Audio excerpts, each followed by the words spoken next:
Attorney General Merrick Garland in the hot seat yesterday for hours as House Republicans, including our next guest, grill him on the alleged weaponization of his DOJ and whether it targeted, in this case, a Virginia dad protesting his daughter's assault.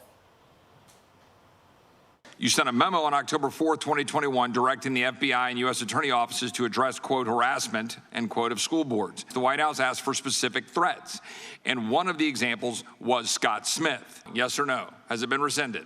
The memo was intended to have meetings within 30 days. Has it been rescinded? The 30 days have finished. Nothing has happened in more than a year and a half with respect to that But it has not been rescinded. It has not been pulled back. There's nothing to rescind. Joining us right now with more from that hearing, House Judiciary Committee member Congressman Chip Roy. We know how that went in frustratingly. What's your takeaway after seeing him for 6-7 hours? Answer the questions that were very much on your mind and your caucus's mind. Yeah, good morning, Brian. Well, I mean, first of all, you just played a clip where I was trying to expose the extent to which the Department of Justice and the White House was colluding with the National School Board Association to target parents, to politicize the Department of Justice and target parents who dared to question the wisdom of a school board, in this case of Scott Smith, whose daughter, as I think many know now, was assaulted in a bathroom in a public school.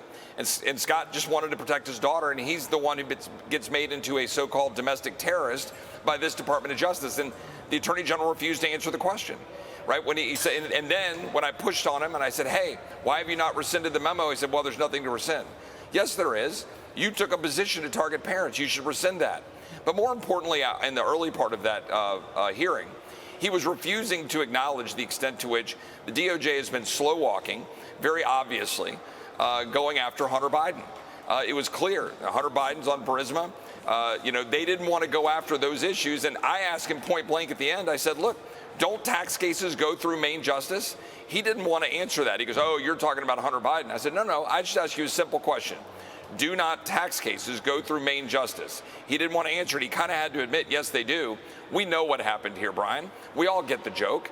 The Attorney General worked with the White House to slow walk looking into Hunter Biden because they know full well what's at stake. And if it wasn't for your investigation and led by James Comer and a couple of whistleblowers, we would not know a fraction of what we do right now. And it's not good for those guys. Meanwhile, yesterday it was about 3,000 to 4,000 illegal immigrants who streamed into Eagle Pass. Yeah. I've never seen images like this since 2 years ago when the Haitians were underneath the bridge. How much worse can this get? And do you know anyone that think this is tolerable for our country? No, Brian, and I mean, it's so devastating to the people of Texas, devastating to parents who've lost their loved ones to fentanyl poisoning. It's devastating to the migrants who are getting sold into the sex trafficking trade, who are getting abused on the journey. And now we see it's not just Texas, New York. We're seeing what's happening there. And look, Democrats are getting shouted down in New York. New Yorkers are getting tired of it. The president is obviously failing at his job. It's purposeful.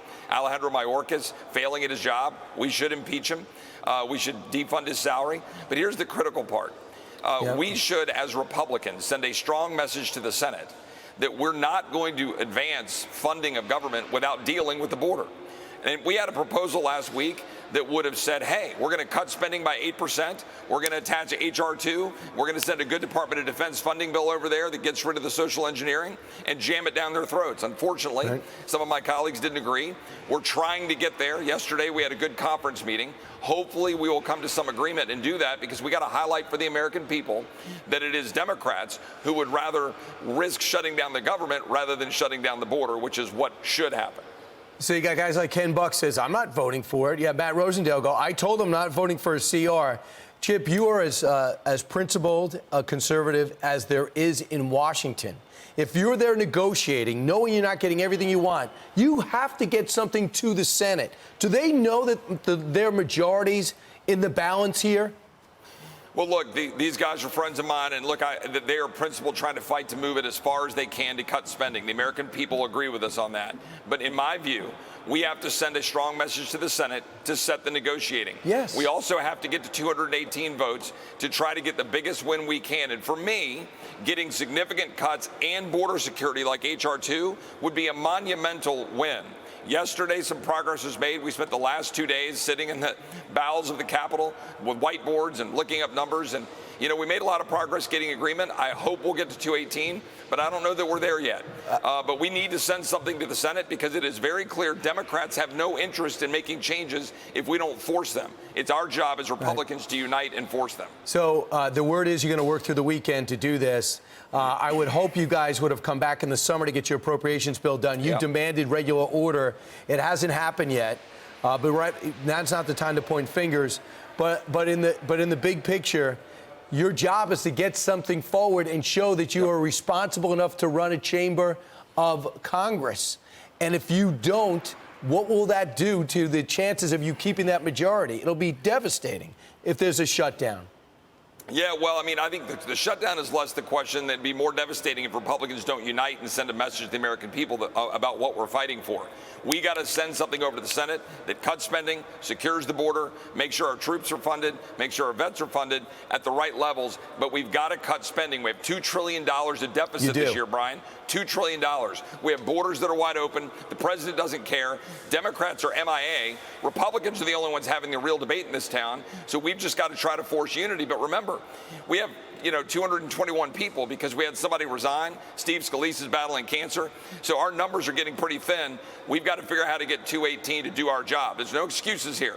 We should have done our job this summer. We shouldn't have left. We should have done the appropriations bills. Frankly, that's on the leadership here.